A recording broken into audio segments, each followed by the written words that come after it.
ఒకసారి బ్రహ్మర్షి పత్రిజ్ గారికి క్లాప్స్ కొట్టి, సదానందయ్య గారి క్లాప్స్ కొట్టి, పరబ్రహ్మ పిరమిడ్ ధ్యాన కేంద్ర వ్యవస్థాపకులు పాండురంగ్ గారు, విజయలక్ష్మి గారు క్లాప్స్ కొడదాం. అలాగే సాయికృష్ణ క్లాప్స్ కొడదాం. కళ్ళు మూస్తానే మనకి ధ్యానస్థితి రాదు, కళ్ళు మూస్తానే అంధకారం వస్తుంది మనకి. అదే ధ్యానం అనుకోకూడదు. మనసు మూయాలి, మనసు మూసినప్పుడే మనకి ధ్యానం అవుతుంది. ధ్యానం నిర్విషయం మనః అని చెప్పారు. మనసుని నిర్విషయం చేయాలి, అది చేసే పనిని ఆపివేయాలి. అది చేసే పని ఏంటి? సంకల్పము వికల్పము, ఈ రెండూ ఉంటాయి అందులో. ఆ రెండింటినీ ఆపివేయాలి. బట్ ఎందుకు చెప్పుకుంటున్నా ఈ సబ్జెక్ట్స్ అన్నీ? ఎవరైతే పిరమిడ్ మాస్టర్గా నేను తయారు కావాలి అనుకున్న వారంతా ఈ సబ్జెక్ట్ వినాల్సిందే. పిరమిడ్ స్పిరిచువల్ సొసైటీ మూమెంట్ వారి యొక్క వినియోగార్థమే మనం ఈ సబ్జెక్ట్ చెప్పుకుంటూ ఉన్నాం. కాబట్టి ఈరోజు ఒకసారి బుద్ధుల వారికి ఒకసారి గట్టి క్లాప్స్ కొట్టు. మరి బుద్ధుడు అష్టాంగ యోగం, అంగ యోగము 8 అంగాలతో ఉన్నటువంటి సాధన ఇది. బుద్ధుడు ఈ ప్రపంచమంతా తరచి చూశాడు, 4 సత్యాలు చెప్పాడు. మొదటి సత్యం ఏం చెప్పాడంటే, ఈ ప్రపంచమంతా దుఃఖముతో నిండి ఉంది, ప్రతి మానవుడు దుఃఖిస్తూ ఉన్నాడు. జననం దుఃఖం, జరా దుఃఖం, మరణం దుఃఖం, అలాగే మనకు అవసరమైంది మన దగ్గర లేకపోతే దుఃఖం, మనకు వద్దు అనుకున్నది మన దగ్గర ఉంటే దుఃఖం. ఇలా ఎన్నో రకాల దుఃఖాలతో మనం సతమతం అవుతూ ఉన్నాం. ఇది మొదటి సత్యం. మరి ఎందుకు దుఃఖం కలుగుతోంది అన్నప్పుడు, దుఃఖం ఎందువల్ల కలుగుతుంది? తృష్ణ వల్ల. రెండవ సత్యం ఏం చెప్పాడు? తృష్ణ వల్ల దుఃఖం కలుగుతోంది. తృష్ణ అంటే శృతి మించిన కోరిక, మితమైన కోరికలు, శృతి మించిన కోరిక, అతికి మించిన మోహం. మోహం అంటే మితానికి మించిన మోహం. కాబట్టి అతి సర్వత్రా వర్జయేత్ అన్నారు. మితంగా ఉండాలి. పరిమితమైన కోరికలు ఉండవచ్చు. ఆకలి వేస్తోంది, మీకు కలిగింది భోంచేయాలి. కానీ నాకు ప్రతి పూట పంచభక్ష పరమాన్నాలు కావాలి అనేది అది కోరిక, తృష్ణ, శృతి మించిన కోరిక. అదే దుఃఖానికి కారణమవుతోంది. మూడవ సత్యం ఏం చెప్పాడు? తృష్ణ ఎందువల్ల కలుగుతోంది అని ప్రశ్నించినప్పుడు, అవిద్య వల్ల కలుగుతోంది. అవిద్య. ఏ విద్య? ప్రాపంచిక విద్యలు కాదు, ఆధ్యాత్మిక జ్ఞానం లోపించడం ద్వారా దుఃఖం కలుగుతుంది, తృష్ణ కలుగుతుంది. తృష్ణ ద్వారా దుఃఖం కలుగుతుంది. మరి అది పొందడానికి పత్రిజీ మనకు అందించాడు. మరి ఈ అవిద్యను పోగొట్టుకోవడానికి ఏం చేయాలి అన్నప్పుడు, 4వ సత్యం ఏం తెలుసుకున్నాడు ఆయన? ప్రతివాడు అష్టాంగ యోగాన్ని ఆచరించాలి. తను ఆచరించి మనకు చెప్పాడు. మొట్టమొదటి ఆయన ఆచరించాడు అష్టాంగ యోగం, 8 విభాగాలతో కట్టిన సాధన ఆయన చేసి అందులో తరించి మనందరికీ తెలియజేసినటువంటి 4వ సత్యం ఏంటి? అష్టాంగ యోగము. ఈ అష్టాంగ యోగం ఎవరైతే ఆచరించి మనస వాచ కర్మన త్రికరణ శుద్ధిగా ఆచరించారు. ఏదో అందరితో పాటు వస్తున్నాంలే, చేస్తున్నాం, వెళ్ళిపోతున్నాం అని చెప్పేసి అనుకుంటే ఎక్కడ వేసిన గొంగలు అక్కడే ఉంటుంది. ఎప్పుడూ పురోగమనం వైపు ఉండాలి. మన ప్రయాణం ముందుకు సాగుతూ ఉండాలి. ప్రతిదినం మనం నేర్చుకుంటూ ఉండాలి. ఈ ప్రపంచం గొప్ప పెద్ద పాఠశాల అన్నాడు పత్రిజీ గారు. ఈ పాఠశాల మనమందరూ విద్యార్థులమే. ఇక్కడ చెప్పే స్థానంలో ఉన్నంత మాత్రం నేను గొప్పవాడిని కాలేను, వినే స్థానంలో ఉన్నంత మాత్రం మీరు తక్కువ వాళ్ళు కూడా కాలేరు. మనంతా సర్వసమానమే. మనందరిలో ఒకే ఆత్మ ఉన్నది. అంటే ఆ మమాత్మ భావనతో మనం జీవించాలి. మొదటిది ఏం సత్యం ఏం చెప్పాడు? దుఃఖము ప్రతి మానవుల్లోనూ దుఃఖం ఉంది తెలుసుకున్నారు. రెండవ సత్యం ఏంటి? ఈ దుఃఖానికి కారణం ఏంటి? తృష్ణ. ఈ తృష్ణను పోగొట్టుకోవడానికి ఏం చేయాలి? ఎందుకు తృష్ణ కలుగుతుంది అంటే అవిద్య వల్ల కలుగుతుంది. ఆధ్యాత్మిక జ్ఞానం లేకపోవడం వల్ల తృష్ణ కలుగుతుంది. మరి అవిద్యను పోగొట్టుకోవాలంటే ఏం చేయాలి? అష్టాంగ యోగాన్ని ఆచరించాలి. మరి ఈ అష్టాంగ యోగాన్ని ఆయన పాలీ భాషలో ఏం చెప్పాడు? ఈ ఫస్ట్ 8 పాలీ భాషలో చెప్తా, తర్వాత తెలుగులో చెప్తా. సమ్మా దిట్టి అన్నాడు. సమ్మా సంకంపో, సమ్మా వాచ, సమ్మా కమ్మంతో, సమ్మా జీవో, సమ్మా వ్యాయామో, సమ్మా సతి, సమ్మా సమాధి. ఈ 8 పాలి భాషలో చెప్పాడు ఆయన. అంటే మొట్టది ఏంటి? సరి అయిన దృక్పథము, రెండవది సరి అయిన సంకల్పం, సరి అయిన వాక్కు, సరి అయిన కర్మలు, సరి అయిన జీవనోపాధి, సరి అయిన శ్రద్ధ, సరి అయిన ఏకాగ్రత, సరి అయిన సమాధి స్థితి. తెలుగులో ఇవి. మొట్టమొదటిది ఏంటి? సమ్మాదిట్టి అన్నాడు. అంటే సరి అయిన దృక్పథం. సమ్మా అంటే సరి అయినది అని, దిట్టి అంటే సమ్మాదిట్టి అంటే సరి అయిన దృక్పథంతో జీవించాలి. ఎందుకు దుఃఖిస్తున్నాడు మానవుడు? ఈ దృక్పథం సరిగా లేదు. దృక్పథం అంటే ఏంటి? మన చిన్నతనం నుండి అనేక దృక్పథాలు ఏర్పరచుకున్నాం మన మనసులో. ఆ దృక్పథాలన్నీ స్థిర నివాసం ఏర్పరచుకున్నాయి. మరి ఆ దృక్పథాలను తీసివేయండి అంటున్నాడు. ఆ సరికాని దృక్పథాలు తీసివేస్తే అందులో సరైన దృక్పథాలు మీరు ఏర్పరచుకుంటారు. అసలు నేనంటే ప్రతిరోజు మనం నేను నేను నేను అంటుంటాం. మొదటి నేను ఏంటి? ఈ శరీరమే నేను, ఇదే మూలాధార నేను అన్నాడు. ఒక్కొక్కటి తొలగించుకోవాలి. ఈ మేను అంటే శరీరం. ఈ శరీరంలో 7 నేనులు ఉన్నాయి. మూలాధార నేను కాదు, స్వాధిష్టాన నేను కాదు, మణిపూరక నేను కాదు, అనాథ నేను కాదు, విశుద్ధ నేను కాదు. అప్పుడు ఫైనల్గా ఆజ్ఞా నేను, సహస్రార నేను. సహస్రారం అనేది చక్రం కాదు, 6 చక్రాలే చక్రాలు. 7వ చక్రం చక్రం కాని చక్రం, సహస్రార చక్రము. అంటే ఫైనల్గా ఏంటి? సహస్రార. ఎందుకు ధ్యానం చేస్తున్నాం?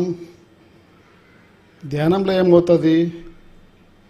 ధ్యానం చేయని వాని యొక్క శక్తి ఎక్కడ ఉంటుంది? మూలాధార స్థితిలో, నిద్రాణ స్థితిలో ఉంటుంది. పాము ముడుచుకొని ఏ విధంగా అయితే పడుకొనే ఉంటుందో ఆ స్థితిలో ఉంటుంది. పాము చుట్టుకొని ఉన్నప్పుడు చూసారా? అందువల్లే సరి అయిన సాధన చేయమన్నాడు బుద్ధుడు. సరి అయిన సాధన చెయ్యండి అన్నాడు. సరి అయిన ధ్యానం చేస్తే సరి అయిన సాధన అవుతుంది, సరి అయిన లక్ష్యానికి చేరువవుతావు. సరి అయిన దృక్పథాలు ఏర్పరచుకోవాలి. అసలైన నేను అంటే ఏంటి? ఈ నేనులో ఏముంది? పిరమిడ్ ఎంబ్లం యొక్క మెసేజ్ ఏంటి? శక్తి, జ్ఞానము, చైతన్యము. ఈ 3 కలయికే నీవు అన్నది తెలుసుకోవాలి. ఇది ఊరికే పుస్తకం ద్వారా, వ్యక్తుల ద్వారా తెలుసుకుంటే సరిపోదు. సాధన ద్వారా స్వానుభవం మీద తెలుసుకోవాలి. నేనెవరు? ఈ అసలైన నేను ఎవరు? ఈ ఆత్మ అంటున్నారు, జీవాత్మ అంటున్నారు. మరి ఈ జీవాత్మ ఏంటి తెలుసుకోవాలంటే మన లోపలికి మనం ప్రవేశించాలి. సరైన దృక్పథం ఏంటి? నీవంటే శక్తి, జ్ఞానము, చైతన్యము. ఈ 3 కలయికే నీవు. ఈ శరీరం ఏ విధంగా వచ్చింది నీకు? నీ చైతన్యం ద్వారా శరీరం ఇవ్వబడింది.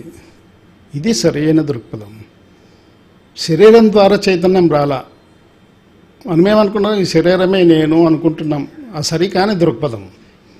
సరి అయిన దృక్పథం ఏంటి? ఇందులో ఉన్నటువంటి ఆత్మే నేను అనేది సరైన దృక్పథము. ఎప్పుడు మననం చేసుకుంటూ ఉండాలి. పత్రి చెప్పాడు, నేను ఆత్మను మననం చేసుకుంటూ ఉండండి. జపం చేస్తాం కదా, ఒక పదాన్ని పదే పదే ఉచ్చరించడం ద్వారా అది జపం అవుతుంది. ఎప్పుడూ మననం చేసుకుంటూ ఉండాలి, నేను ఆత్మస్వరూపాన్ని. ఊరికే అనుకుంటే సరిపోదు, దానికి తగ్గ సాధన ఉండాలి. పత్రి చెప్పినటువంటి ధ్యానము ప్రతినిత్యము చేస్తూనే ఉండాలి. అలాగే మీరంటే ఎవరు? మీరంటే ఏంటి? శక్తి, జ్ఞానము, చైతన్యము అనేది సరి అయిన దృక్పథం. ఈ దేహం నేను కాదు, ఆత్మ అన్నది సరైన దృక్పథం. ఆత్మ ద్వారా శరీరం వచ్చింది, శరీరం ద్వారా ఆత్మ రాల. ఎన్నో శరీరాలు తీసుకున్నాం మనకు తెలియడం లేదు.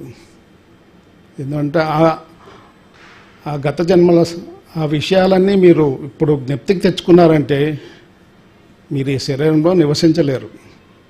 ఆ సృష్టికర్త అవన్నీ తెలుసుకున్నారు కనుక ఒక మరుపు అనేది ఇచ్చాడు మనకి.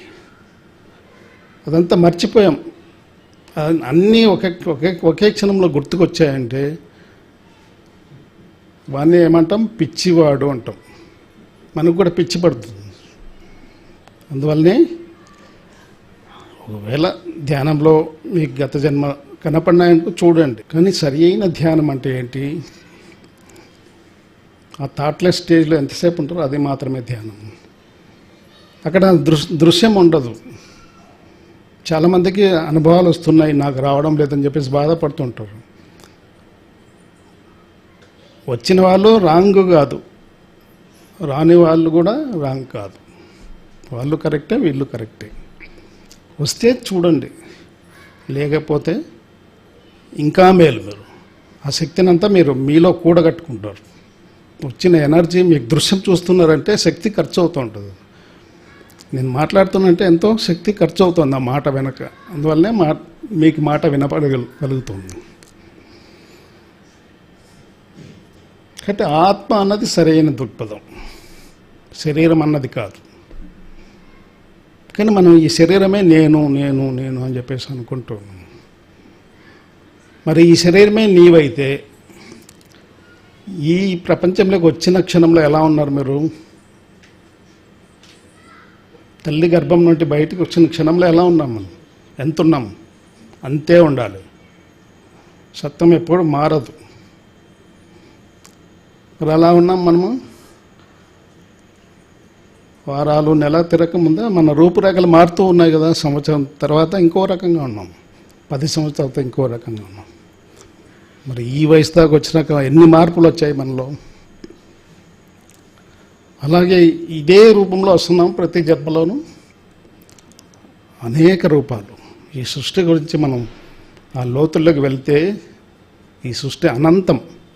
ఈ ఒక భౌతికమైన ప్రపంచం ఎలాంటిదంటే ఒక నీటి బుడగ లాంటిది. సముద్రంలో ఒక నీటి బుడగ అలాంటిది. మరి తెలియని యథార్థం ఎంత ఉందో తెలుసుకుంటూ ఉండాలి. నాకు తెలుసు అన్న భావన మీ మనసులోకి వచ్చిందంటే మీరు అక్కడే ఆగిపోతారు. ప్రతి క్షణం తెలుసుకునే ప్రయత్నం చేస్తూనే ఉండాలి. మరి మహాశివుడు అంతటి వాడే నిరంతరంగా తెలుసుకుంటూనే ఉన్నాడు. ఆయన చెప్పాం కదా లాస్ట్ టైం, మహాశివుడి దగ్గర దేవతలంతా వెళ్ళి కొన్ని ప్రశ్నలు సమాధానం అడగడానికి వెళ్ళారు. ఆయన ఏమో ధ్యానంలో ఉన్నాడు. మరి కొద్ది టైం తర్వాత కళ్ళు తెరిచాడు. ఏంటి వచ్చారంటే, మరి మీరెందుకు ధ్యానం చేస్తున్నారు అని అడిగినారు. అడిగితే నేను మీకు శివుణ్ణి కావచ్చు, నాకు ఎంతోమంది శివుళ్ళు ఉన్నారు పైన.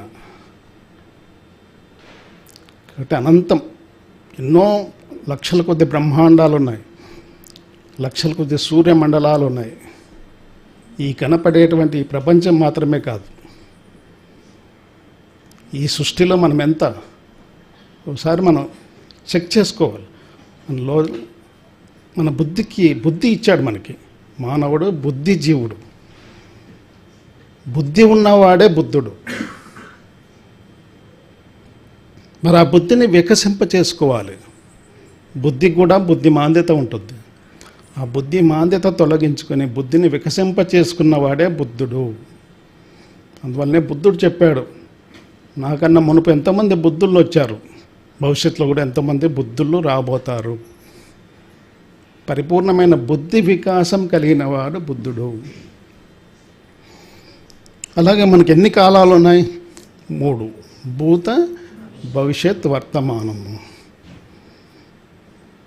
అని మనం అనుకుంటాం కదా. కానీ పత్రిక చెప్తాడు, ఉన్నది ఒక వర్తమానం మాత్రమే అని చెప్తాడు. వాస్తవమే కదా. జరిగిపోయిన నిన్న ఉందా ఇప్పుడు? జరగబోయే రేపు ఉందా ఇప్పుడు? ఇప్పుడున్నది ఒక వర్తమానమే. కానీ ఒకసారి చెక్ చేసుకోండి, మన మనస్సు అంటే ఆలోచనలు. మన ఆలోచనలు ఎక్కడ ఉంటాయి? ధ్యానం చేయని మనస్సు 90% ఆలోచనలు. బాగా గమనించండి. మనం గతం గురించి ఎక్కువ ఆలోచన చేస్తుంటాం.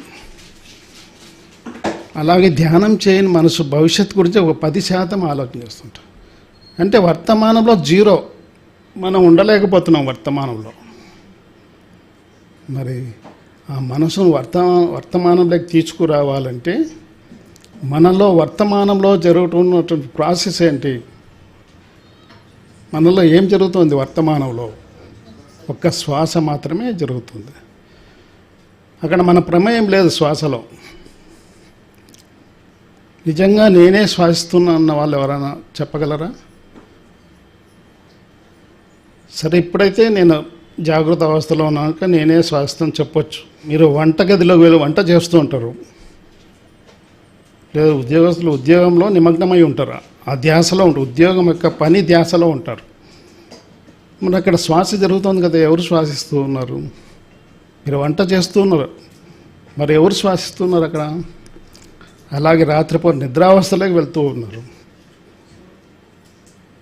మరి అక్కడే ఎవరు శ్వాసిస్తూ ఉన్నారు? ఆ శ్వాస ఉంది కనుకనే తిరిగి మరి దేహంలోకి ప్రవేశిస్తూ ఉన్నారు. మీరు ఇక్కడ ధైర్యంగా ధ్యానం చేయగలుగుతున్నారంటే ధ్యానంలో శ్వాస స్థిరమైన మరి తిరిగి దేహంలోకి వస్తున్నారు. ఆ శ్వాస కనెక్షన్ ఉంది కనుక. లేదా అది ఆగిపోతుంది అంటే ఎవరు రారు ఇక్కడికి, అవునా? అంటే దాన్ని స్థిరం కావడం అంటే ఒక మైన్యూట్ పాయింట్లో ఆడుతూ ఉంటుంది, దాన్ని గమనించడం కష్టం.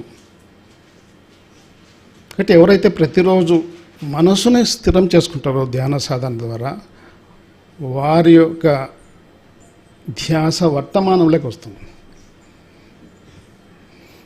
ఎవరైతే పరిపూర్ణంగా వర్తమానంలో జీవిస్తారో, ప్రజెంట్లో జీవిస్తారో వాడే పరమాత్ముడు అవుతాడు.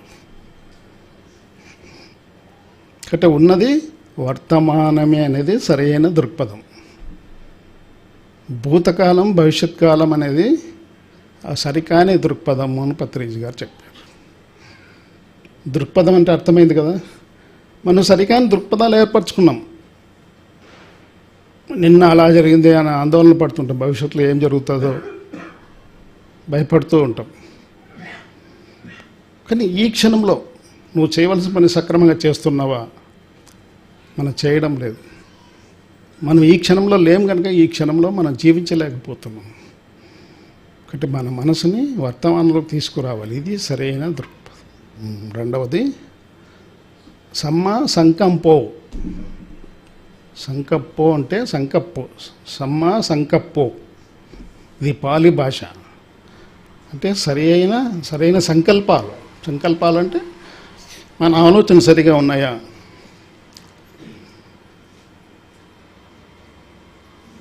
కంట్రోలింగ్ లేదు, ఆలోచనల్లో కంట్రోల్ లేదు. ఏది పడితే మన మనసే కదని చెప్పి ఆలోచన చేస్తూనే ఉన్నాం. ఏది పడితే అది ఆలోచన చేస్తే లాస్ట్కి ఏమవుతుంది? మనస్సు గురించి బుద్ధి గురించి భగవద్గీతలో 2 శ్లోకాలు చెప్పాడు సాంఖ్యయోగంలో. ఆ 2 శ్లోకాలు మీరు అర్థం చేసుకుంటే మనసును ఏ విధంగా మనం సరైన మనసును తయారు చేసుకోవాలి, సరైన బుద్ధిని ఏ విధంగా వికసింప చేసుకోవాలనేది ఆ 2 శ్లోకాల్లో క్లుప్తంగా చెప్పాడు.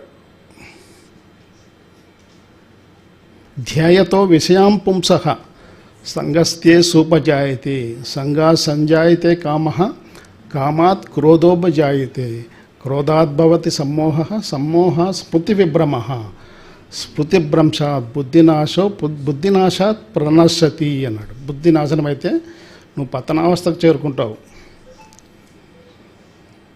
బుద్ధిని నాశనం కాకుండా చూసుకో. నీ జ్ఞాపక శక్తిని ఎప్పుడైతే కోల్పోతావో బుద్ధి నాశనం అవుతుంది. రెండవది ఏంటి? సరి అయిన సంకల్పాలు చేయండి. నా మనసే కదా చేయటం, ఎటు పడితే అటు ఆలోచన చేస్తే మనసు గందరగోళం అవుతుంది. గందరగోళంతో ఉన్న మనస్సు దయ్యాల కొంప లాంటిది అంటారు. Empty mind is a devils workshop. Empty mind అంటే ఎంటీ మైండ్ కాదు, అది ఖాళీ ఉన్న మనసు కాదు. గందరగోళం ఉన్న మనస్సు దయ్యాల కొంప లాంటిది.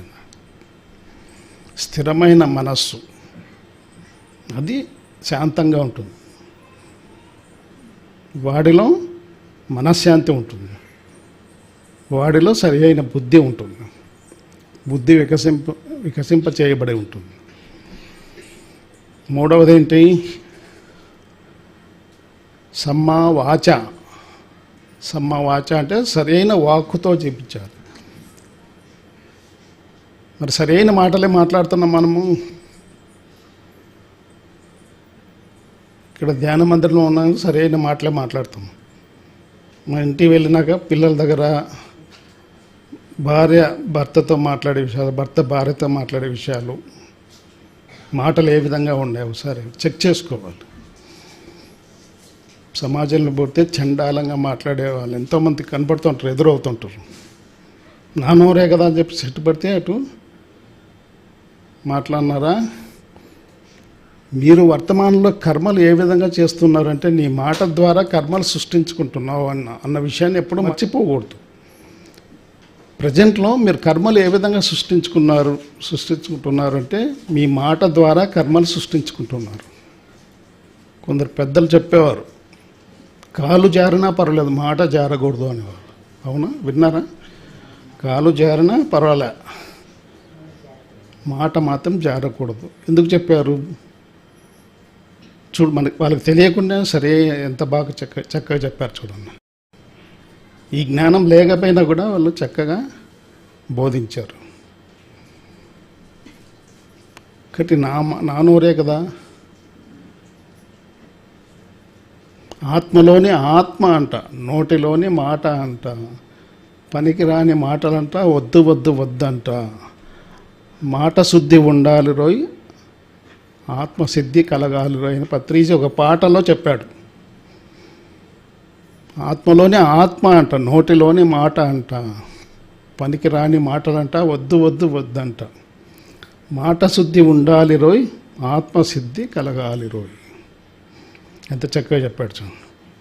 ఆయన ఈ విధంగా పాటలు పాడి ధ్యానాన్ని కూర్చోపెట్టేవాడు. ఆయనకొక్కటే అర్హత ఉంది. ఆయన మాటలో ఎంతో సత్యం ఉంటుంది, ఆ పాటలో ఎంతో సత్యం ఉంటుంది. ఇంకెవరికి లేదు ఆ హక్కు. మీరు ఇండిపెండెంట్గా తయారు కావాలి. ఆయన ధ్యేయం ఏంటి? మనమంతా ఇండిపెండెంట్గా తయారు కావాలి. డిపెండెంట్గా ఎప్పుడూ ఉండొద్దండి, ఇంకోరి మీద ఆధారపడద్దండి, మీ మీద ఆధారపడండి. సరి అయిన వాక్కు. మానవుడు సరికాని దృక్పథాలతో జీవిస్తున్నాడు, దుఃఖిస్తూ ఉన్నాడు. మానవుడు సరికాని సంకల్పాలు చేస్తున్నాడు, దుఃఖిస్తూ ఉన్నాడు. మానవుడు సరికాని వాక్కుతో జీవిస్తున్నాడు, దుఃఖిస్తూ ఉన్నాడు. తర్వాత ఏంటి? సమ్మా కమ్మంతో. సమ్మా కమ్మంతో అంటే సరి అయిన కర్మలు. కర్మలు అంటే పనులు. ఉదయం లేచి రాత్రి పడుకునే వరకు ఎన్నో పనులు చేస్తున్నాం, పనులనే కర్మలు అంటున్నాం. మానవుడు చేసేటువంటి పనిని ఏమంటున్నాడు? కర్మలు అంటున్నాడు. మరి భగవంతుని ప్రయత్నంతో జరిగేటివి కర్మలు సక్రమంగా చేస్తున్నాం మనము. సరైన కర్మలు చేస్తున్నామా? యోగ పరంపరలో మనం చెప్పుకున్నాం, 4 రకాల కర్మలు చెప్పాడు. కర్మయోగం పార్ట్ 1లో 4 రకాల కర్మలు చెప్పాడు పత్రిజీ గారు. మొదటిది ఏంటి? నువ్వు అనేక జన్మలు అందరినీ హింసించావు, బాధ పెట్టావు.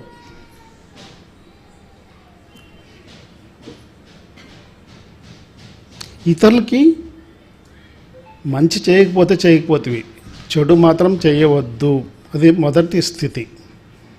రెండవ స్థితిలో ఏం తెలుసుకోవాలి? మన అనేక జన్మల్లో తెలుసుకుంటూ ఉంటాం, అలా కొన్ని జన్మలు జరుగుతాయి.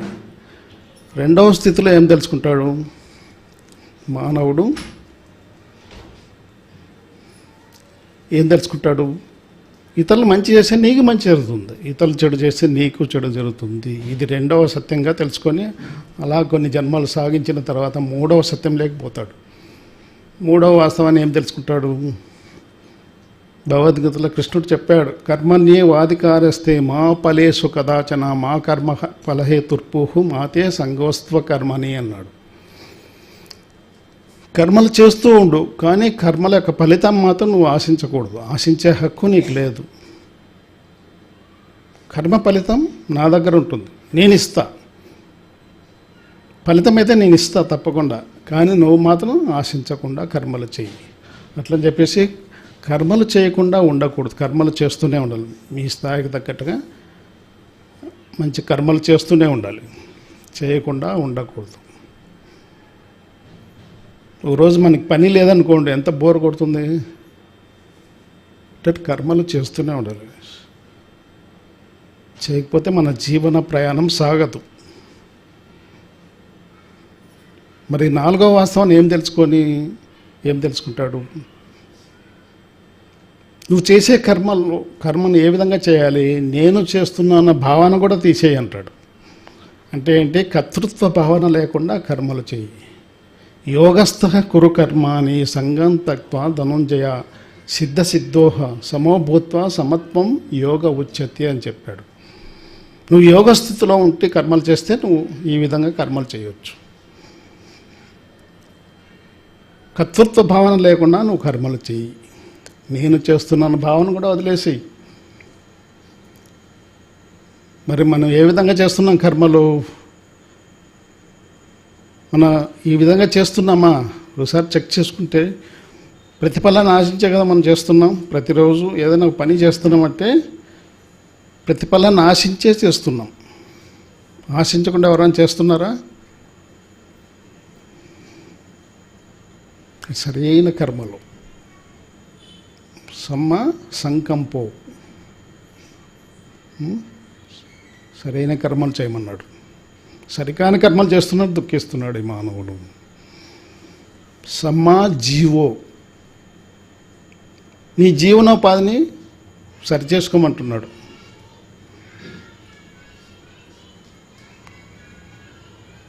మరి సరికాని జీవనోపాధిని ఎన్నుకొని మనం జీవిస్తూ ఉన్నాం. నీ వృత్తిని సరిగా ఎన్నుకోవాలి. నేను మాంసం కొట్టు పెట్టుకొని నేను ధనం సంపాదిస్తానంటే అది సరిగానే జీవన విధానం. అలాగే వ్యాపారం ద్రోహ చింతన అన్నారు కదా పెద్దలు అని చెప్పేసి ఎవరో చెప్పారు. అది కాదు సరైన జీవనోపాధి. ఎదురుగా నువ్వే, ఇక్కడ నీవే ఉన్నప్పుడు ద్రోహం ఎవరు చేస్తావు? నిన్ను నువ్వే ద్రోహం చేస్తున్నావు అని అర్థం. ఎదుటి మోసం చేస్తున్నామంటే మనల్ని మనం మోసం చేసుకుంటాం అర్థం. మమాత్మ సర్వభూతాత్మ అన్నాడు. నాలో ఉన్న ఆత్మ అందరిలోనూ విస్తరించి ఉంది. మరి అందరిలో ఆత్మ ఉన్నప్పుడు ఈ ఆత్మలకు ఎందుకు మోసం చేస్తుంది? సరి అయిన జీవనోపాధి. కాబట్టి నీ జీవన విధానాన్ని మార్చుకో. సరికాని విధంగా జీవనోపాధిని ఎన్నుకున్నావు కనుకనే నువ్వు దుఃఖంలో ఉన్నావు.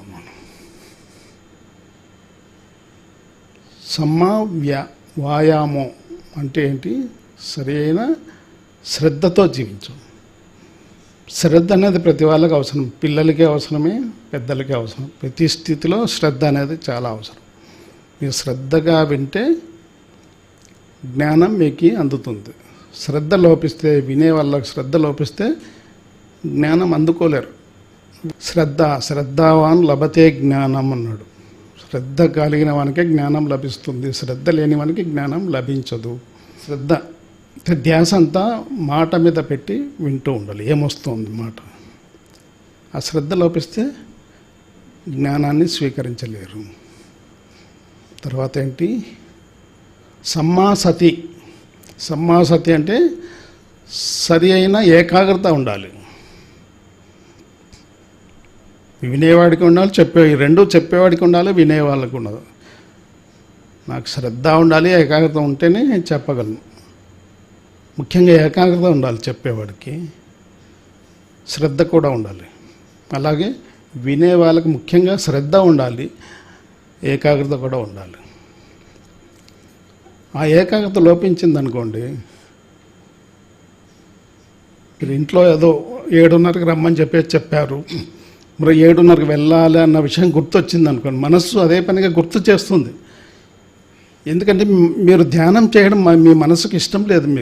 మీరు ధ్యానం చేసి మీరు ఆత్మపరంగా ఎదగాలి అన్నదే మీ మనసుకు ఇష్టం లేదు. మనసుకు ధ్యాన భయం. వీడెక్కడ ధ్యానంలోకి వెళ్తాడో, ఎందుకు ధ్యానంలో కూర్చున్నప్పుడే విపరీతంగా ఆలోచనలు వస్తాయంటే ఆ మనసుకు ధ్యాన భయం. కాబట్టి ఆ మనసు గట్టిదో మీరు గట్టిదో తేల్చుకోవాలి. పత్రి చెప్పాడు, పట్టు పట్టరాదు పట్టి విడువరాదు, పట్టు పట్టనేనే బిగియ పట్టవలయు, పట్టిన పట్టు విడువట కన్నా పడి చచ్చుట మేలు అన్నాడు. ఇక్కడ ధ్యాన పట్టుదల పట్టినారు. ఒక లక్ష్యం అనుకున్న లక్ష్యానికి చేరువ కావాలంటే ప్రతినిత్యం పట్టుదల దీక్ష అనేది సడలించకుండా చేయాలి. సరైన ఏకాగ్రత, సమ్మాసతి అన్నాడు. మానవుడు సరికాని ఏకాగ్రత జీవిస్తున్నాడు, దుఃఖంలో ఉన్నాడు. 8వది 7 చెప్పుకున్నాం. సరైన దృక్పథం, సరైన సంకల్పం, సరైన వాక్కు, సరైన కర్మలు, సరైన జీవనోపాధి, సరైన సరైన ఏకాగ్రత, సరైన ధ్యానము. సరైన సమాధి స్థితిని పొందాలి, సరైన ధ్యానం చేయాలి. సమాధి అంటే ఏంటి? సమాధి స్థితి అంటే సర్వ ప్రశ్నలకు సమాధానం దొరికిన స్థితి సరైన సమాధి స్థితి. ఇక్కడ చెప్పేవాడు, సమాధానం ఇచ్చేవాడు మీలోనే ఉన్నాడు. సరైన ప్రశ్న కూడా మీలోనే ఉదయిస్తుంది. సరైన మనసు సరైన ప్రశ్న వేస్తుంది. సరైన సమాధానం మీ యొక్క అంతరాత్మ నుండి వస్తుంది. మాట్లాడుతుంది మీ ఆత్మ మీతో, ప్రతిక్షణం మీతో సాంగత్యం చేస్తుంది. అంతరాత్మ ప్రబోధము అంటారు. కాబట్టి ఎవరిని బాహ్య ప్రపంచంలో ఎవరిని అడిగే అవసరం లేదు. ప్రశ్నించుకోండి, మీలో ప్రశ్నించుకోండి. సమాధానం మీలో అంటే తీసుకోండి. చెప్పేవాడు మీలోనే ఉన్నాడు.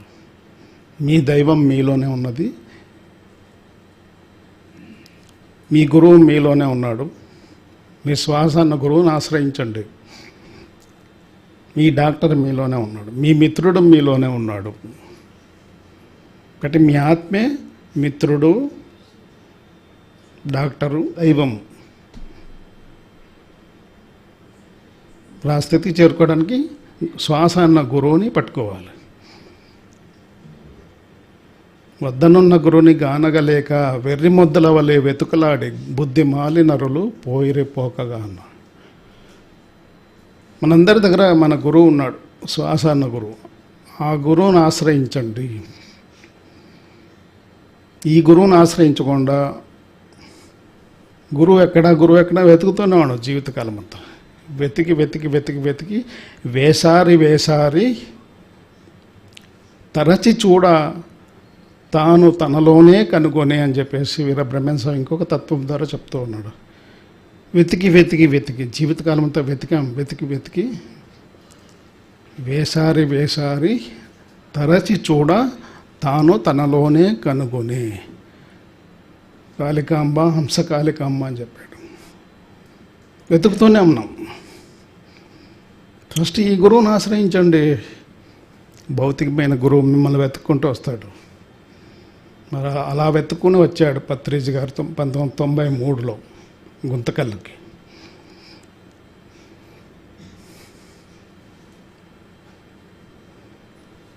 సరైన ధ్యానం చేస్తే సరైన సమాధి స్థితి పొందు. సరైన ధ్యానం చేస్తే ఆ సరైన ధ్యానమే ఆనాపానసతి. సరి అయినది అంటే ఎప్పుడైతే సరి అయిన విధంగా నువ్వు జీవిస్తున్నావో నువ్వు ధర్మంలో ఉన్నట్టు. ఎవరైతే సరికాని విధంగా జీవిస్తున్నారో వారు అధర్మంలో ఉన్నట్టు.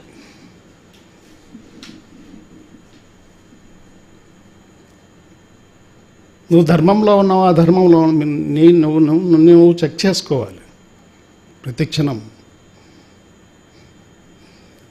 కాబట్టి తీగలాగితే డొంకంతా కదిలినట్టు శ్వాస అన్న తీగను పట్టుకుంటే డొంక కదులుతుంది. మీ దృక్పథం మారిపోతుంది ఈ శ్వాస అన్న తీగను పట్టుకుంటే. మీ సంకల్పాలు మారిపోతాయి ఈ శ్వాస అన్న తీగను పట్టుకుంటే. మీ వాక్కులు మారిపోతాయి ఈ శ్వాస అన్న తీగను పట్టుకుంటే. మీ కర్మలు మారుతాయి ఈ శ్వాస అన్న తీగను పట్టుకుంటే. మీ జీవనోపాధి మారిపోతుంది ఈ శ్వాస అన్న తీగను పట్టుకుంటే. సరైన శ్రద్ధగా జీవిస్తారు మీరు ఈ శ్వాస అన్న తీగను పట్టుకుంటే. సరైన ఏకాగ్రతగా జీవిస్తారు ఈ శ్వాస అన్న తీగను పట్టుకుంటే. శ్వాసని పట్టుకోవాలి. శ్వాస మీద ధ్యాస పెట్టి సాధన చేస్తూ ఉంటే ఈ 7 నీ సొంతమవుతాయి, నీ గుప్పెట్లకు వస్తాయి. అష్ట అంగ యోగము. బుద్ధుడు చెప్పాడుగా, బుద్ధుడు అన్నాడు. అష్ట అంగ యోగము, 8 సూత్రాలు కలిగినటువంటి సాధన ప్రతినిత్యము చేస్తూ ఉండాలి. మీరు ఏం సాధించారు మీరు చెక్ చేసుకుంటూ ఉండాలి. ఎవరు మిమ్మల్ని చెక్ చేయరు, మిమ్మల్ని మీరే చెక్ చేసుకోవాలి. ఇంద్రియాలు బాహ్యంలో సృష్టించాడు కనుక ఆ సృష్టికర్త మనం ఎదుటివాడినే గమనిస్తూ ఉంటాం. వీళ్ళ నడవడిక మారిందా లేదా. ధ్యానం 2 సంవత్సరాలు చేస్తున్నాడు. పరబ్రహ్మ పిరమిడ్ ధ్యాన కేంద్రానికి వచ్చి వీళ్ళ మార్పు ఎంత వచ్చింది వాడిని చెక్ చేస్తున్నాను. చెక్ చేసుకోవాల్సింది నిన్ను నువ్వు చెక్ చేసుకోవాలి. అంటే ఇంద్రియాలు బాహ్య ప్రపంచంలో ఫోకస్ ఎంతవరకు చేయాలో అంతవరకు చేయాలి. ఆ ఫోకస్ ఈ ప్రపంచంలో లేనప్పుడు అంతర్ముఖం చేయాలి ఆ ఇంద్రియాలు. ఏ వైపు మనసు తిరిగినా ఆ వైపు ఇంద్రియములు ఏగును. నీ వైపు మనసు తిరిగినా ఏ వైపు ఇంద్రియములు ఏగును వేమా అన్నాడు. నీ వైపు ఆ ఇంద్రియాలను తిప్పుకున్నప్పుడు ఆ మనస్సు యొక్క ఫోకస్ నీ వైపే ఉంటుంది, ప్రపంచం వైపు ఎందుకు ఉంటుంది? కాబట్టి మానవుడు ప్రజ్ఞావంతుడు కావాలి, మానవుడు శీలవంతుడు కావాలి, మానవుడు సమాధి స్థితికి చేరుకోవాలి అన్నాడు. ఈ 3 ఇందులోనే ఉన్నాయి. ఎవరైతే సరైన దృక్పథాలు సరైన సంకల్పాలు చేస్తాడో వాడు ప్రజ్ఞావంతుడు అవుతాడు. ఎవరైతే సరైన వాక్కులు సరైన కర్మలు సరైన జీవనోపాధిని పొందారా వాడు శీలవంతుడు అవుతాడు. ఈ 3 ఉంటే శీలం వస్తుంది, అంటే క్యారెక్టర్ వస్తుంది మీకు.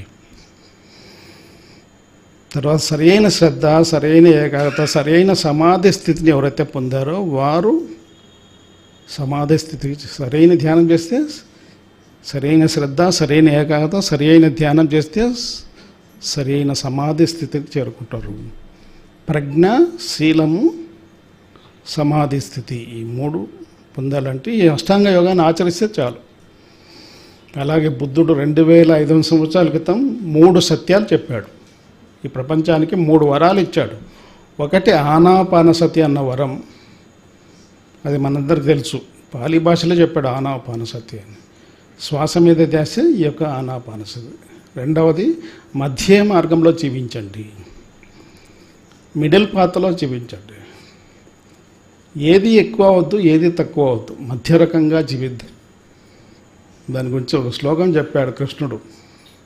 యుక్తాహార విహారస్య యుక్తచేష్టస్య కర్మసు యుక్త స్వప్నావబోధస్య యోగో భవతి దుఃఖ అని చెప్పాడు. యుక్తంగా ఆహారం తిను, యుక్తంగా వ్యవహారం చెయ్యి, యుక్తంగా మీ యొక్క కర్మలు చెయ్యి. అలాగే యుక్తంగా నిద్రపో. అలాగే ధ్యానం కూడా యుక్తంగా చేయమన్నాడు. ధ్యానం చేయమని అర్థం. ఈ విధంగా జీవించేవాడు దుఃఖాన్ని తొలగించుకుంటాడు అని చెప్పాడు ఆ శ్లోకంలో. యుక్తాహార విహారస్య యుక్తచేష్టస్య కర్మసు యుక్త స్వప్నావబోధస్య యోగో భవతి దుఃఖ. అంటే ధ్యానం కూడా యుక్తంగా పరిమితంగానే చేయండి అన్నాడు. పరిమితం అంటే 41 రోజులు ఎంతసేపు చేయమన్నాడు పత్రిజీ గారు? మీ వయసు ఎన్ని సంవత్సరాలు అన్ని నిమిషాలు చేయమన్నాడు.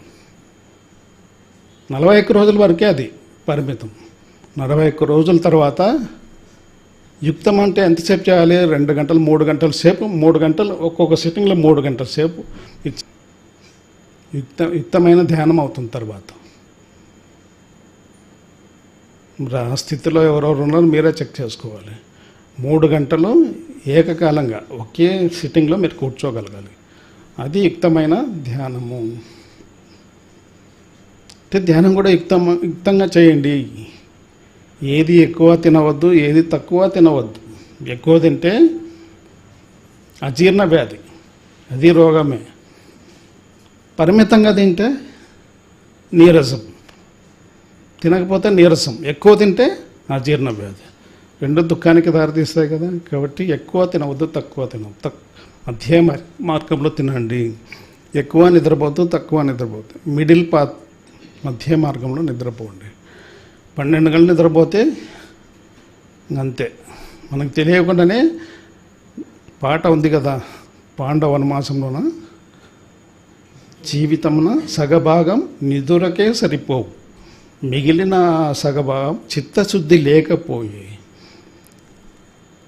ఎంత చక్కగా రాశారు చూడండి. అద్భుతమైన పాట.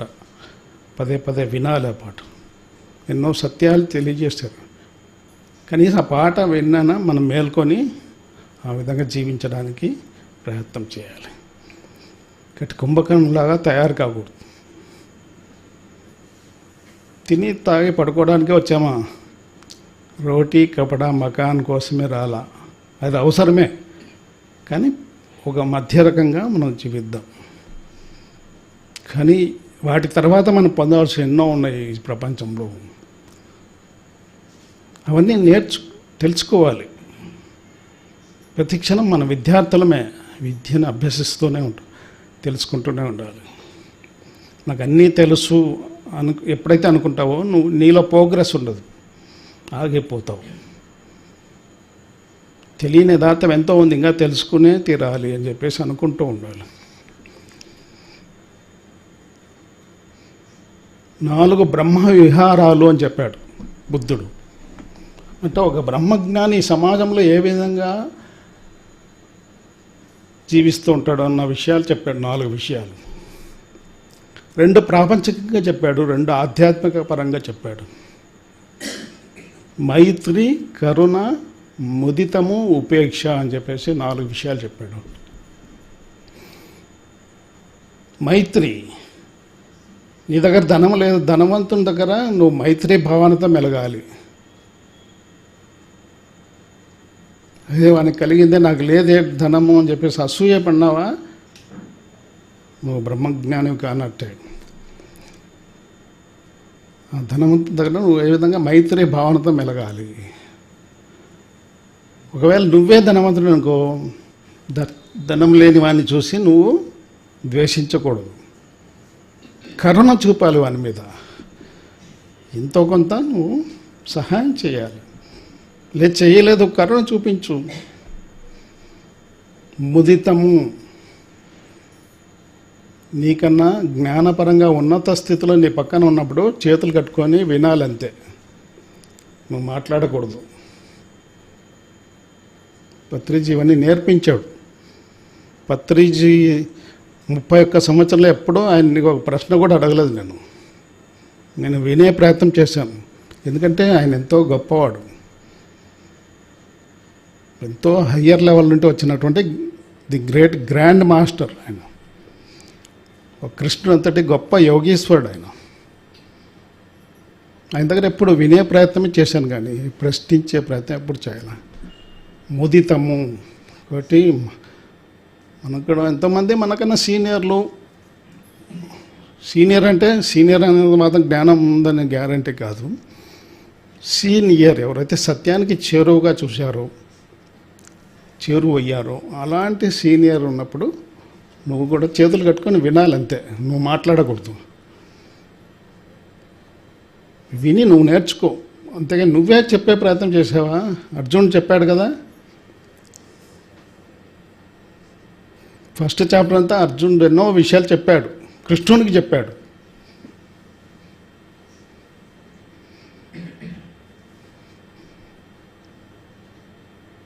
ఎన్నో శ్లోకాలు చెప్పాడు.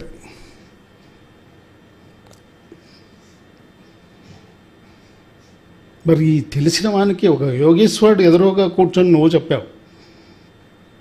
ఫస్ట్ చాప్టర్ అంటే ఆయన నోరు విప్పలా, రెండవ చాప్టర్లోకి వచ్చినాక నోరు విప్పాడు.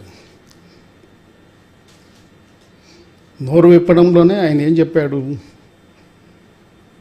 క్లైబ్యం మాస్మగమ పార్త నైతత్వ ఉపపద్ధతి క్షుద్రం హృదయ దౌర్బల్యం త్యక్తోత్తుష్ట పరంతప అని చెప్పాడు. ఇలాంటి ధీరుడు నువ్వు ఒక పిరికివాడిలాగా మాట్లాడుతున్నావు, ఒక నపుంసకుడిలాగా నువ్వు మాట్లాడుతున్నావు, వ్యవహరిస్తున్నావు. నువ్వు ఒక యోధుడివి. యుద్ధభూమిలోకి వచ్చి నువ్వు ఇలా ప్రవర్తించకూడదు. ఒక పైగా పండితుల్లాగా నాకే చెప్తున్నావు. అశోచ్యాన్ అన్వశోచత్వం ప్రజ్ఞావాదాంశ భాషసే గతాసు నగతాసు చ నాను శోచంతి పండితాహ. నువ్వు పండితుడి వలే నా దగ్గర అన్నీ చెప్తున్నావు. నువ్వు పండితుడు, నువ్వు పామరుడు, ఇంకా ఏం తెలుసుకోలే. ఇక్కడ నీ ఎదురుగా ఎవరున్నారు? ఒక యోగేశ్వరుడు ఉన్నాడు అన్న విషయం మర్చిపోయి నువ్వు నాకే చెప్తున్నావు. ఎప్పుడు పండితుడు గతించిన వాని గురించి కానీ గతించబోయే వాని గురించి కానీ బాధపడడు. అంటే చనిపోయిన వాని గురించి బాధపడ్డు, చనిపోబోతున్న వాని గురించి కూడా, ఉన్నవాని గురించి బాధపడు, చనిపోయిన వాని గురించి కూడా బాధపడ్డు. కానీ నువ్వు పండితుడు కాదు, పండితులాగా మాట్లాడుతున్నావు. అంటే మిడిల్ పాత్రలో చూపించాలి. ఒకటి ఆనాపానసతి, రెండు బ్రహ్మవిహారాల్లో ఉన్నాం కదా. ముదితము, మనకన్నా గొప్పవాళ్ళు ఎదురుగా చేతులు కట్టుకొని వినాలి. నోరు మూసుకొని చేతనైతే నోరు విప్పయా నా ఎదురుగా. నీకు చేత కాలేదు, నోరు మూసుకొని కూర్చో. పత్రిజీ స్ట్రైట్ ఫార్వర్డ్, పక్కా రాయలసీమ భాషలో మాట్లాడతాడు ఆయన, తెలుసు కదా మీకు. మరి కెమెరా ఎదురుగా మనం మాట్లాడకూడదు, అంత రాయలసీమ భాషలో సాధారణ భాషలో ఆయన మాట్లాడేవాడు. కాబట్టి తెలిస్తే నోరు విప్పాలి, తెలియనప్పుడు నోరు కట్టేసుకోవాలి. ఉపేక్ష, మనకన్నా జ్ఞానపరంగా తక్కువ స్థాయిలో ఉన్నవాన్ని నాకు తెలుసు అన్న అహంకారం ఎందుకు వ్యక్తం చేస్తావు? అక్కడ ఉపేక్ష వహించు. తెలియదు, నువ్వు ఆ స్థానం నుండి ఈ స్థాయికి వచ్చిన వాడివే, నీకెందుకు గర్వం, అహంకారం ఎందుకు? ఉపేక్ష వహించు. తెలుసుకుంటాడు, ఈరోజు కొంత రేపు తెలుసుకుంటాడు, రేపు కంటే ఎల్లుండి తెలుసుకుంటాడు. వాని గురించి నాకే తెలుసు అన్న అహంకారాన్ని ఎందుకు వ్యక్తం చేస్తావు? మైత్రి, కరుణ, ముదితము, ఉపేక్ష. అలాగే ధమ్మపదంలో చాలా విషయాలు చెప్పాడు బుద్ధుడు. 4 సత్యాలు చెప్పాడు. ఆరోగ్యమే పరమం లాభం, సంతృప్తే పరమం ధనం, విశ్వాసమే పరమ బంధువు, నిర్వాణమే పరమం సుఖం అని చెప్పాడు. నువ్వు ఈ ప్రపంచంలో లాభం పొందావంటే నువ్వు మొట్టమొదటి ఆరోగ్యం కలిగి ఉన్నావా? నీకు 2 రకాల ఆరోగ్యాలు ఉంటేనే ఆరోగ్యంగా ఉన్నట్టు. ఒకటి శారీరక ఆరోగ్యం, 2 మానసిక ఆరోగ్యం. ఎవరిలో అయితే మనసు ప్రశాంతంగా ఉంటే వారికి మనస్పరంగా శాంతంగా ఉంటాడు, శారీరక పరంగా కూడా ఆరోగ్యంతో ఉంటాడు. 2 రకాల ఆరోగ్యం కలిగి ఉంటాడు. ఎవరి మనసు అయితే గందరగోళంలో ఉంటుందో వాళ్ళ యొక్క శరీరం కూడా అనారోగ్యాలతో సతమతం అవుతూ ఉంటాడు ఆ వ్యక్తి. ఆరోగ్యమే పరమం లాభం. పరమ లాభం పొందామంటే ఆరోగ్యంగా ఉండు. సంతృప్తే పరమం ధనం. నీకు కలిగిన తృప్తిగా ఉన్నావా లేదా? తృప్తి కలిగి ఉండాలి. తృప్తి లేనివాడు ధనవంతుడు కాలేడు. ఎన్ని కోట్లు ఉన్నా కూడా వాడు దరిద్రుడే అవుతాడు, ధనవంతుడు కాలేడు. అర్థం అనర్థం భావై నిత్యం నాస్తి తథా సుఖలేశ సత్యం పుత్రాదపి ధన భాజాం భీతి సర్వత్రైషా విహితారీతి అన్నాడు. అర్థం అనర్థం. అర్థం అంటే ధనం అన్ని అనర్థాలకి దారి తీస్తుంది. ఏ అర్థమో శృతి మించిన ధనం సంపాదించడం అనే యొక్క స్థితి ఏ విధంగా ఉంటే అన్ని అనర్థాలకి దారి తీస్తుంది. ఈ ప్రపంచంలో ఏ దేశంలో ఉన్న ధనవంతుని యొక్క పరిస్థితి ఇదే విధంగా ఉంది. తృప్తిగా లేడు. ధనవంతుని అడగాలి, మీకు తృప్తి ఉందా అంటే ఎక్కడ తృప్తి లేదు అంటాడు. ధనం లేనివాడు అనుకుంటాడు ధనవంతుడు ఎంత గొప్పవాడు చూడు, వీడి ధనవంతుడు అయితే తెలుస్తుంది. అంటే ధనం సంపాదించవద్దని చెప్పడంలే ఇక్కడ. ఇంకొక శ్లోకంలో చెప్పాడు, మూఢ జహీహి ధన ఆగమ తృష్ణం కురు సద్బుద్ధిం మనసి వితృష్ణం ఎల్లబసే నిజ కర్మోపాతం విత్తం తేన వినోదయ చిత్తం అన్నాడు. ధనం రావాలని తృష్ణ వదిలిపెట్టు. సద్బుద్ధితో నువ్వు నిజాయితీగా ఎంత సంపాదించావు ఆ ధనంతో నీ మనసును ఉత్సాహపరచుకో, ఉల్లాసపరచుకో. అంతేకాని ధనం సంపాదించవద్దని చెప్పలా. నిజాయితీగా సంపాదించు, ధర్మయుక్తంగా సంపాదించుకో, ఎంతన్నా సంపాదించుకో. ఆ ధనం తృప్తినిస్తుంది. కానీ వేరే విధంగా అడ్డదాలు తొక్కి మనం సంపాదించినవా అది తృప్తిని ఇవ్వదు నీకు. సంతృప్తే పరమం ధనం. అలాగే విశ్వాసమే పరమ బంధువు. నీ బంధువు ఎవరు అంటే నీ విశ్వాసమే. మొట్టమొదటి ఎవరి పట్ల విశ్వాసం? నీ పట్ల ఉండాలి విశ్వాసం.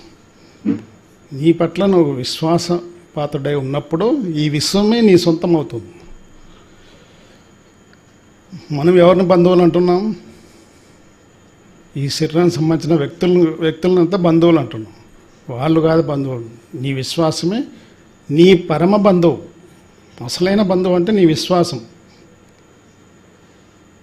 ఆవగించేంత విశ్వాసం లేనివాడు, ఆవగించేంత విశ్వాసం ఉంటే మహాపర్వతాలతో పెకలించి వేయచ్చు అన్నాడు. అంటే విశ్వాసమే పరమ బంధువు. నిర్వాణమే పరమం సుఖం. ఈ సకల చర సృష్టిలో ఒక నిర్వాణం మాత్రమే నీకు పరమ సుఖాన్ని అందిస్తుంది. ఎలా చెప్పగలిగాడు బుద్ధుడు ఈ విషయాన్ని? ఆయన మహాపరినిర్వాణాన్ని పొందాడు కనుక చెప్పగలిగాడు. నిర్వాణము, ముక్తి, మోక్షము, నిహశ్రేయస్సు పర్యాయ పదాలు. అంతా మీనింగ్ ఒకటే. అలాగే అత్తాహి అత్తనో నాథో, అత్తాహి అత్తనో గతి అన్నాడు పాలి భాషలో. అత్తాహి అత్తనో నాథో, అత్తాహి అత్తనే గతి. అదే విషయాన్ని కృష్ణుడు చెప్పాడు. ఉద్ధరేత ఆత్మానం అవసాదే ఆత్మైవ ఆత్మనో బంధురు ఆత్మైవ రిపురాత్మన. అలాగే వేమన చెప్పాడు, ఆత్మశుద్ధి లేని ఆచారం అది ఏల, బాండ శుద్ధి లేని పాకమేల, చిత్తశుద్ధి లేని శివపూజలేలరా. ఆత్మను శుద్ధి చేసుకోమన్నారు ప్రతి ఒక్కరు. బుద్ధుడు చెప్పినా అదే చెప్పాడు, కృష్ణుడు చెప్పినా అదే చెప్పాడు, వేమన గారు చెప్పినా అదే చెప్పాడు. ఏకం సత్ విప్రా బహుదా వదంతే. చెప్పే విధానం మారిందే కానీ సత్యం మారలా. మరి ఇంతటి గొప్ప సబ్జెక్ట్ అందించిన బ్రహ్మశ్రీ పత్రిజీ గారు ఒకసారి గట్టి క్లాప్స్ కొడదాం. అలాగే అంతటి గొప్ప గురువుని తయారు చేసిన సదానంద యోగి గారు క్లాప్స్ కొడదాం. అలాగే ఇంతటి గొప్ప అష్టాంగ యోగాన్ని ఆచరించి ఈ ప్రపంచాన్ని అందజేసినట్టు బుద్ధుల వారికి ఒకసారి గట్టి క్లాప్స్. అలాగే చెప్పే అవకాశం కల్పించినటువంటి పాండురంగ్ గారు, విజయలక్ష్మి మేడం గారు క్లాప్స్ చెప్పండి. అలాగే సాయి కృష్ణకి ఒకసారి గట్టి క్లాప్స్ చెప్పండి. గట్టిగా మెల్లంగా కొట్టండి. అలాగే మీరు శ్రద్ధగా ఒక గంట సేపు విన్నందుకు మీ అందరికి కూడా క్లాప్స్. పతంజలి గారు ఏం చెప్పారో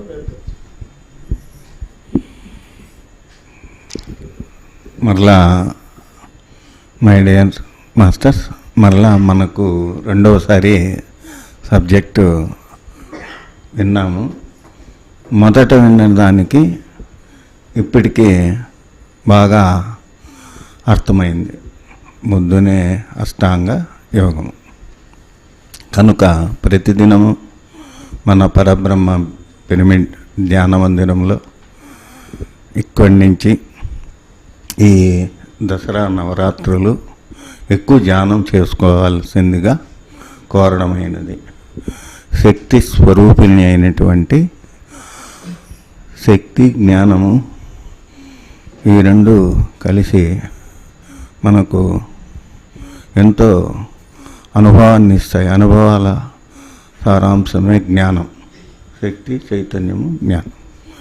ఈ మూడింటిని మనము మొదటి నుంచి తెలుసుకుంటున్నాం. కనుక శ్రవణము మననము జరుగుతుంది. నిధిధ్యాసనం ఇంట్లో కూడా మీరు ధ్యానం చేయాల్సిందిగా కోరుతున్నాము. ఈరోజు మొదటి రోజు కనుక పాడ్యమి ఒక క్రమ పద్ధతిలో ధ్యానం 9 గంటలు 10 గంటలు కూడా చేస్తే ఎంతో ఫలితాన్ని ఇస్తుంది శక్తిమాత. ఈ అవకాశం ఈరోజు నుంచే మీరు ఇంటికి వెళ్ళిన తర్వాత 9:30కి ఇక్కడికి వస్తే, తక్కువ మంది వస్తే పిరమిడ్లో 1 గంట వరకు ధ్యానం చేసుకుంటాం. ఈ రోజు నుంచి ఎక్కువ మంది వస్తే ఇక్కడ ధ్యానం చేసుకుంటాం. ఎక్కువ మంది వస్తే కిందన ధ్యానం చేసుకుంటాం. కానీ ఎవరైనా అక్కడ పైకి వెళ్ళి ధ్యానం చేసుకోవచ్చు అని తెలియజేయడం. ఓకే.